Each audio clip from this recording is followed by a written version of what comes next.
Hi everyone, my name is Andrea Edmond and I run with Back on My Feet New York City, Team Uptown. And today I'm going to talk to you about time management skills. The first thing I want to say right off the bat is that time management is not one size fits all. The tips and tricks I'm going to offer work for some people, but not others.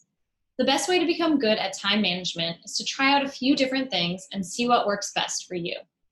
As someone who's currently working full-time, going to grad school part-time, volunteering with Back on My Feet, and trying to maintain a social life, virtual for now at least, these are all things that have helped me, and I hope they help you too.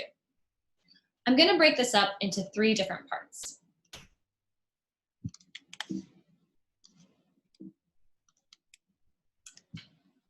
So first, time audit. Second, how to prioritize like a pro. And third, some tools you can use to accomplish these tips. So let's start with number 1, the time audit. Before you can excel at managing your time, you have to fully understand the time it takes for you to complete different tasks in your professional and personal life. As I've said before, time management is different for everyone. And the most important thing in managing your time is actually understanding your time. One way to do this is to write out a typical day or week and list as many tasks you typically complete in that period of time. Then, with each task, write how much time it takes you when you're being your most efficient. If it's hard for you to know, don't worry. This can be a dynamic exercise where you try to identify the amount of time each task takes, and if you can't just go through your week and keep track of things. For example, if you have check daily emails as a task, and it varies each day, one day it takes you an hour, the next day it takes you 30 minutes, the next day it takes you 15, you can say on average, checking your emails takes 35 minutes. This is not an exact science. It's an exercise to help you gauge your different tasks so that in the future, you can block out the time for them appropriately. I also like to do time audits every few months, especially in a work setting, because I find that the more I do certain things or certain tasks, the better and more efficient at them I become. So my time that it takes me changes, hence my time audit changes. Here is an example of a time audit I've done, just to give you a sense. So I listed out some basic tasks that I would do during a day or a week, and I tried to gauge how much time they would take. After you've done your time audit, you hopefully have a better grasp of how much time you need to set aside for different things you typically have to do.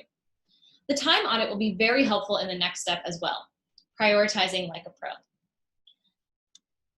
First piece of advice in prioritizing is do a self-check and identify which period of the day you are most productive. It's different for everyone.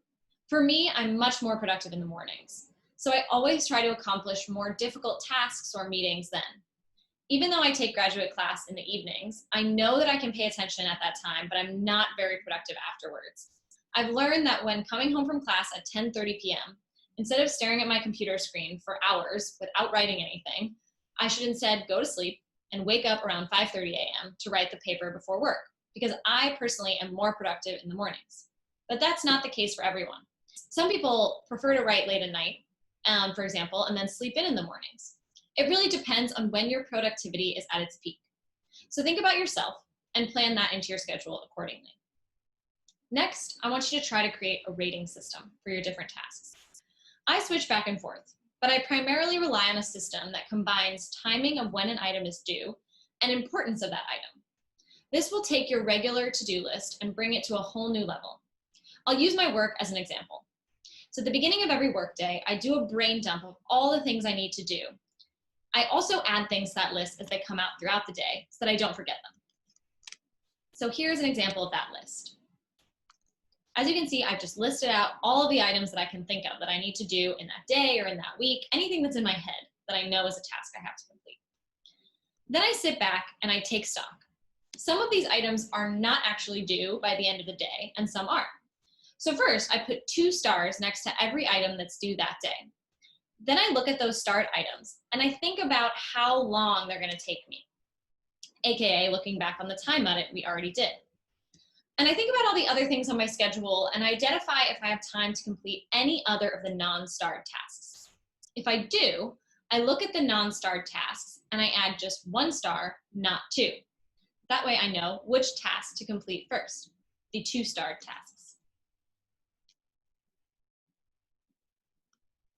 I do this evaluation at the beginning of every workday. Sometimes if I'm really on top of it, I actually do it at the end of the day so that I can start my next day a little ahead. You don't need to use stars. For example, some people use numbers, some people color code. You have to see what works best for you. I learned this rating system from one of my supervisors, and it took me about a month to really get it down. So if it doesn't work for you the first time, keep trying it out. Change your labels, change your time on it, all those different things. It also might help at first to not only label your items with stars, for example, but write the time they'll take you from your time audit to practice getting that into your head, just like we did in this example. Oftentimes we look at to-do lists and checklists and we don't know where to start. So this is a way to level up your lists and make them seem less overwhelming. If you have a busy period of time or a busy week ahead, or you're just feeling overwhelmed and your regular phone calendar is not helping you, I find it helps to make a schedule and actually block out chunks of time for different types of tasks. It's important to do this to plan ahead as well. So this is an example of a schedule I made for finals week this semester. You can see that there are no time chunks during the middle of the day because that's when I typically work. But then I thought about my time audit and I mapped out the rest of the time that week to ensure that I could finish my final papers and projects before they were due. I did this exercise 2 weeks before everything was due, knowing that I would probably stray from my schedule a bit because we always do, we're all humans. But this allowed me to feel confident that if I mostly stuck to it, I could get everything done in time and not be extremely stressed. My last piece of advice for prioritizing is to give yourself breaks. I know this sounds counterintuitive. How can I be efficient if I'm taking a break? But oftentimes those breaks, whether they are fully a break, like watching an episode of TV or going on a walk, help our brain rest and come back more productive than we were before. We also need to give ourselves breaks by breaking up the type of work we do in the day. When you look at your leveled up to-do list, try breaking up your tasks depending on what part of your brain they use or how they're done. For example, can you take a task outside, like taking a call while on a walk, or can you write notes on a notepad rather than looking at your computer? One thing I like to do is if I know I'm going to be researching for a graduate school project for 2 hours, I'll then give myself an hour break to clean my apartment. This accomplishes 2 things I need to do on my list, but it also gives my brain a break and my hands get some action. I know that breaks can sometimes turn into binges, and that happens, but that's where your schedule comes in handy. Try your hardest to stick to your schedule, and planning breaks into your schedule will help with that. Finally, I want to show you a few helpful tools you can use to implement the tips above. I'm only going to show you 3 tools, but there are a ton out there, and we'll put some in the description of this video as well. The first one is using physical sticky notes. I like to use these small sticky notes and look at my to-do list and put one item on each sticky and then stick them on my desk or my computer at work. I like this method because it gives my brain a break from my computer for a few minutes while I write them out, and it also feels incredibly rewarding when I fully complete a task and I can take that sticky note off and recycle it. These small stickies are also great to have on hand in a meeting or on a call so that if an action item comes up, I can easily write it down and add it to my sticky pile so I don't forget it. The next tool is very similar, but instead is virtual stickies. Most computers have this application called Stickies or Sticky Notes or Notes. I like to use these to break up the different parts of my life. I'll have these on my desktop at all times, and then I'll list out the different to-do lists on them. You can color code them, you can collapse them, which is nice, and that way you don't have to always look at them. The final tool I'm going to show you is something called Trello. Trello is a free project management tool. All you need is an email to sign up. You can use Trello to manage different projects or just as a regular to-do list. And you can create different boards for each project, and then within each board, you can have lists with different task cards that are easy to move around. I use Trello at work, and I also know people who use Trello for research projects, for school lesson plans, or even to plan projects around the house. The site is really user-friendly, so I won't walk you through how to use every aspect here, and we'll add some how-to videos in the links of this video as well.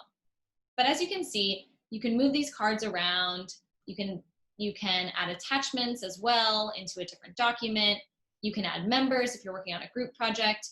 There's just lots of possibilities, and you can organize it however you want. So, to review, we talked about 3 aspects of time management. First off, perform a time audit. As a reminder, you might not be able to time audit everything you do because your schedule is too varied, but maybe it will help you with some of your more regular tasks. No matter what, It can just be a good self-check to help better understand how to use the 24 hours you have in a day. Next, we went through tips on how to prioritize. Find the time you are most productive and use it to your advantage. Try out a rating system to help prioritize your day. A block schedule might be good for long-term scheduling or big projects and deadlines. And don't forget to take breaks, both for your brain to rest and to use a different part of it. Finally, I showed you a few tools you can use to implement all of those things above. I want to reiterate that these are all things I've learned over the years as I've perfected my time management skills. These things work really well for me, but they won't work exactly the same for everyone. You have to find out what works for you. I hope you can use these as a jumping off point. Try some of them out and then continue to ask friends, colleagues, Back on My Feet members and volunteers, and the internet for more resources until you've perfected your own time management skills. You've got this. I hope this was helpful, and thank you for listening.